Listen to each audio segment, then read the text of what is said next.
Hey. Hey, sweetie. I saw you on Haley Santos's documentary. You look good. Yeah, it was fun. It was great to see Haley and Mateo, too. Hey, you guys talking about the documentary? I gotta tell you, I think Haley needs to get herself some new makeup people. I didn't think I'd look very good. No, I disagree. I thought they almost made you look lifelike. I would think making wisecracks about a sick man's appearance would be beneath you, Doctor. You know, I was just commenting on how healthy you look for someone as sick as you say you are. Well, the treatment I've been receiving has kept me looking and feeling better than expected. But was that a not-so-subtle accusation that I'm not really sick? You know, I really don't have time to indulge in second-guessing you, David.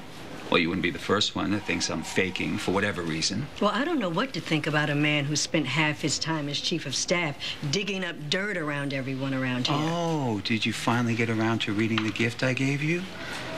Well, I didn't compromise anyone, Doctor. Those people compromised themselves.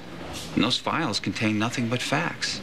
Yes, I did use them as leverage, but hey, use them as you see fit. I want to take a shower every time I think of them. You were just trying to keep everyone under your thumb, bring them down to your level. But my management style, not despicable. Good.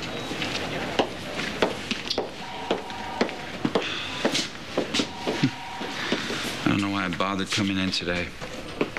Thought you still had patients here. That's what you said the other night.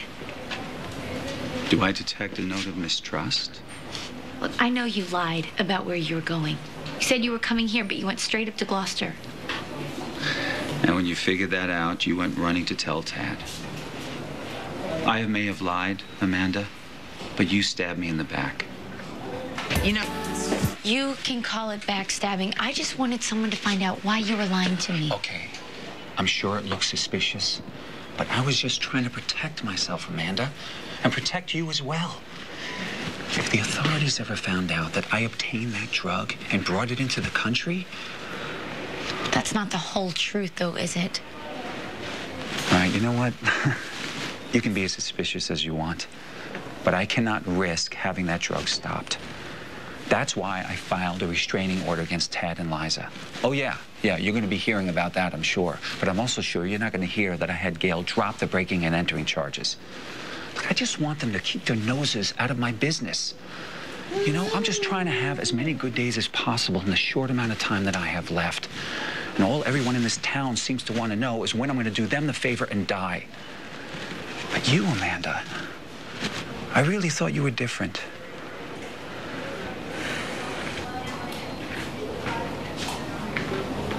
Excuse me. I have to go consult on a patient. And in case you're wondering, I'm not lying.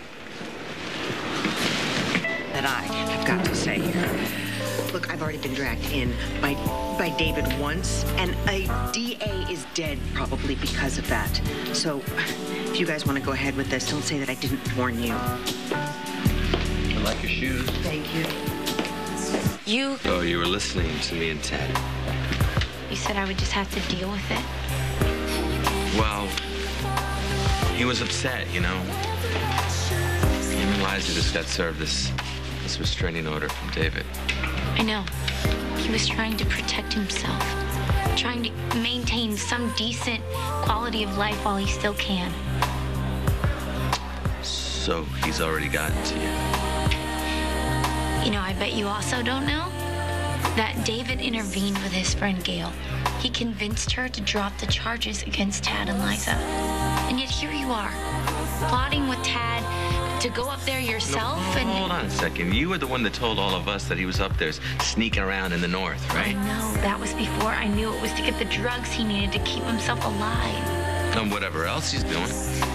You don't have proof of that. What if the drugs are all that's going on up there, Jake? And what if you interfere and somehow prevent him from getting those drugs? You know, maybe it's just time to back off.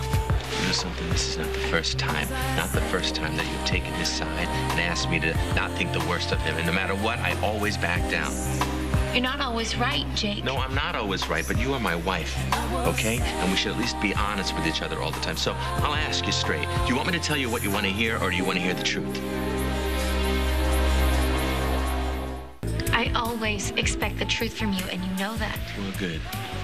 Then you should know that my first priority and only priority is you, okay? And when you tell me to close my mouth or shut my mouth around him, I do it because you asked me to, but that's not easy for me. Funny, I never feel like you hold anything back. Really? Well, I do. I do it for you. You think I care about him? I only care about whatever he's doing doesn't end up hurting you. You think I care about him and his medical supplies getting messed up or something? No, I don't care. And because of what he's done, after what he's done to you, me, and this family, I wish that he would just do us all a favor and hurry up and die already, if you want to know the truth. Stop talking like that in front of the baby.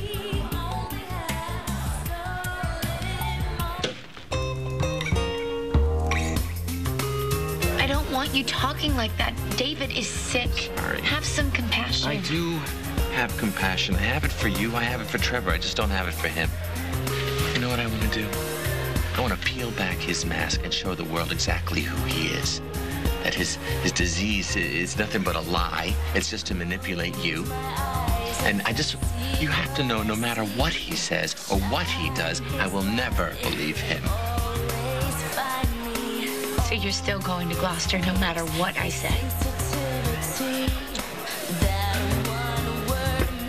If you keep acting like this, Jake, if you keep doing this to David, I don't know how we can go on.